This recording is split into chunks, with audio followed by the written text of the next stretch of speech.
The term Bridezilla, taken from a popular reality show about brides gone mad, is a household word now. But for actress Cynthia Silver, hearing the word for the first time had a special significance. You see, she was one of the original brides on the series.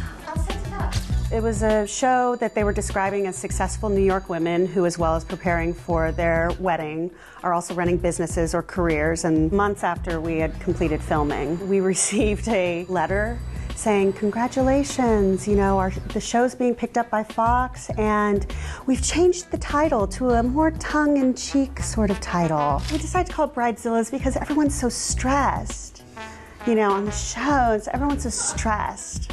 So an Oscar, a Tony, an Emmy, a Golden Globe, a People's Choice Award, and Best Kickboxing Fight / Makeout Scene Award from MTV. I'm at the top of my game. The experience taught Cynthia a valuable lesson about the relationship between being a professional actor and being on a reality show. I think it's a misconception that actors are going to be able to further their career by doing reality TV. I mean, I think that there's exceptions to that, but it's like if actors think that they're going to go on a show like Bachelorette or, you know, Survivor or something like that and further their acting careers, that's definitely a misconception. Right. Reality. The experience of being on Bridezillas did not help my acting career in the least because, well, look at the title. Okay. It's called Bridezillas. So right away, no matter if you have the smartest person in the world watching that show, they're watching a show called Bridezillas.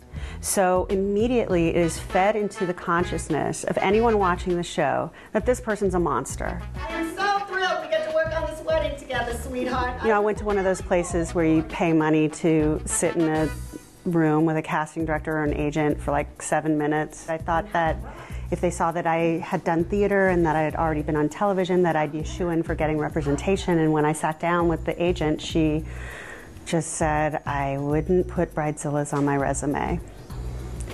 It's not acting, so it gives the wrong impression. How struggling actors are preyed upon.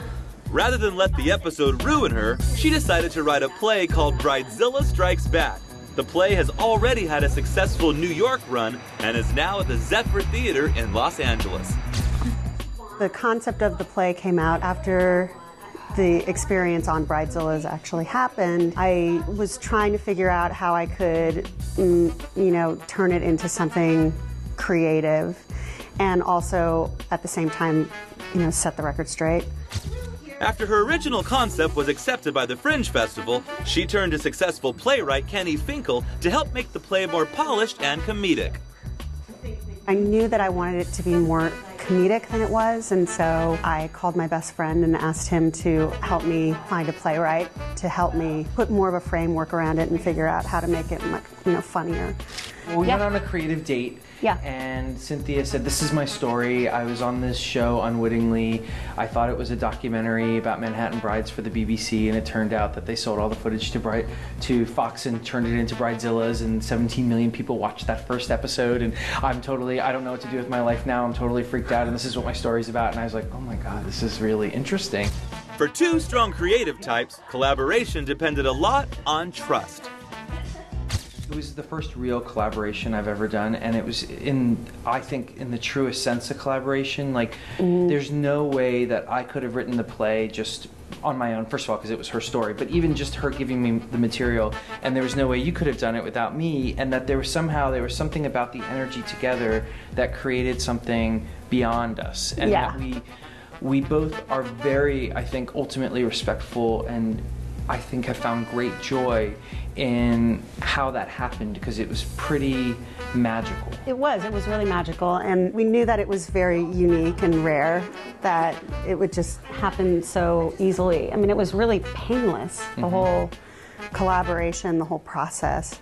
So that was really exciting, and it was funny because right before I came to LA, we met in New York to find places in the script where I could reference my pregnancy.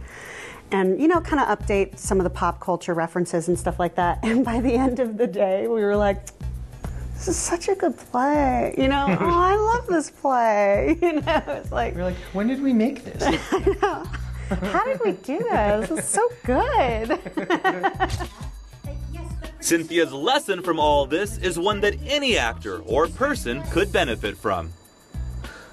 After years of rejections and dead ends, here it was, an opportunity, a gig, acceptance. I've done it. At the very core of it is believing in yourself and not compromising yourself and your values because you think that, you know, you need to get ahead.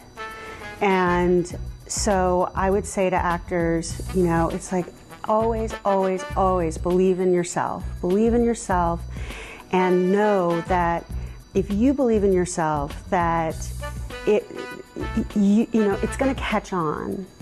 And that the work will come, and that all you have to do is do the work that you want to do. Continue to do the work that you want to do. And if you have to write it yourself, and if you have to produce it yourself, so be it. But do the work that you want to do, and that way people will know what to do with you.